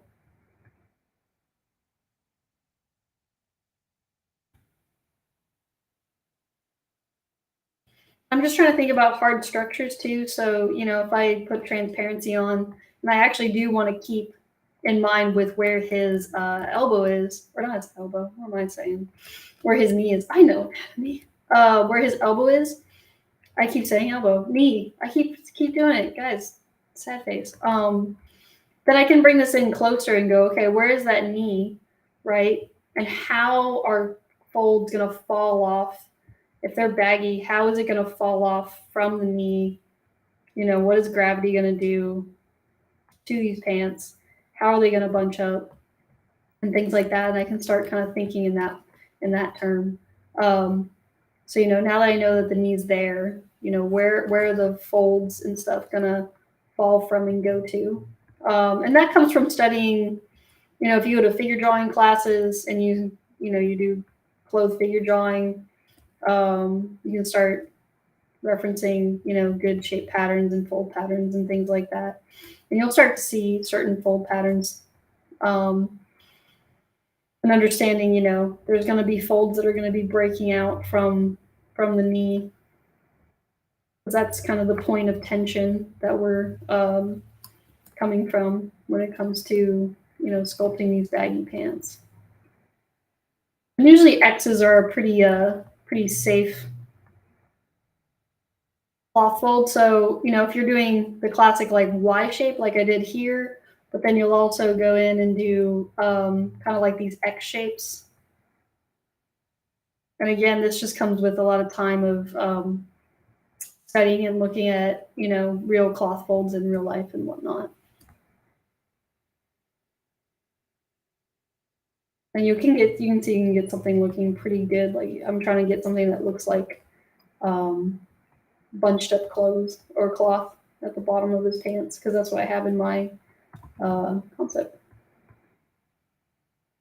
And these folds are probably going to travel up. So, you know, I'm trying to think about realistically where this would fall, but I'm also stylistically making choices as to what I think is interesting shapes as well.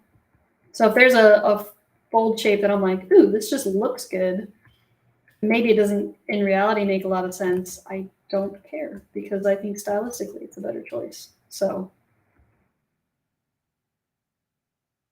Synth is asking on Twitch, when I don't have to chat and talk my ear, I know I'm talking your guys' ear off. How long does it usually take for me to block out a full character, and how long does it take to finalize it for production?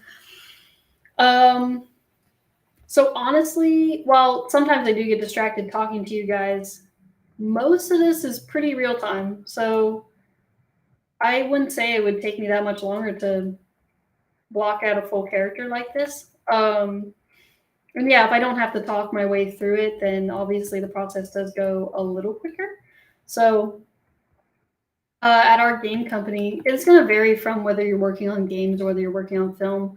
I also worked on commercial work at Legacy, and for commercials, it's one of those things that they need it like the day of. You know, you'll have like a day to do something. So it really just kind of depends on the production that you're working on.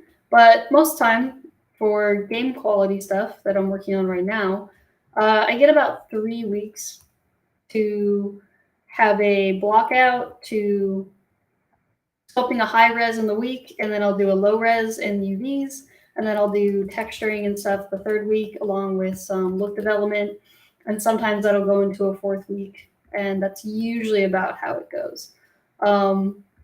So usually it takes me 3 to 4 weeks to do a final game asset. For a high res sculpt, it also depends, you know.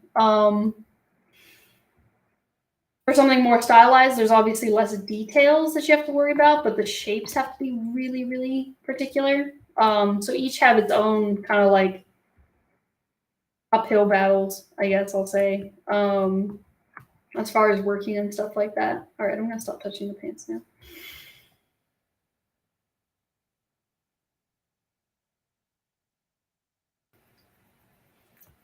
So Synth is asking if I work for both films and game. I used to work in film, and now I work in game.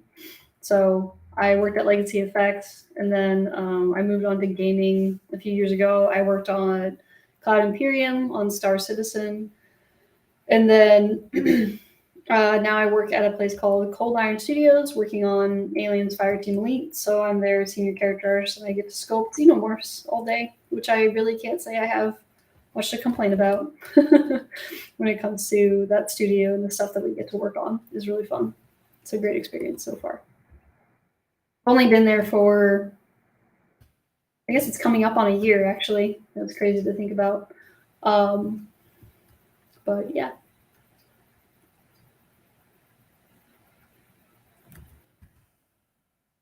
But now I'm actually just duplicating the belt, and I'm going to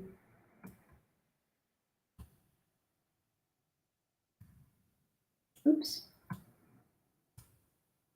I know what I'm doing. I'm turning it into, he has like these little kind of like suspender type things that we might pull across and like make an apron out of and put some pockets on or something like that. And we'll go from there. This has also been very fun, but we're also coming up on 6 o'clock very soon, and I will have to let you lovely people go. But again, we're going to keep working on this, and you guys will tune in with me on Tuesdays to see the progress of this guy. Debating on whether or not, I think it depends on, maybe we can get an opinion in the chat of whatnot, of if I can work on this guy on my free time and get it to a certain place, then you guys can, if there's a part of the process that you guys want to see that you're more interested in, you know, you guys can tell Gnomon or tell me on Instagram, because we love getting your guys' opinions as to like what you guys like to see, what's helpful for you guys, and what isn't helpful and things like that. So that way we can kind of adhere and, you know, adapt the stream to what's useful and what you guys like to see.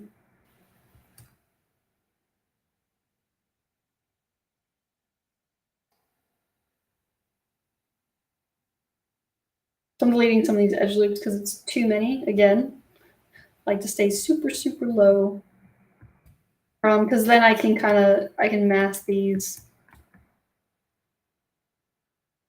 and start to rotate them in, start pulling this stuff in.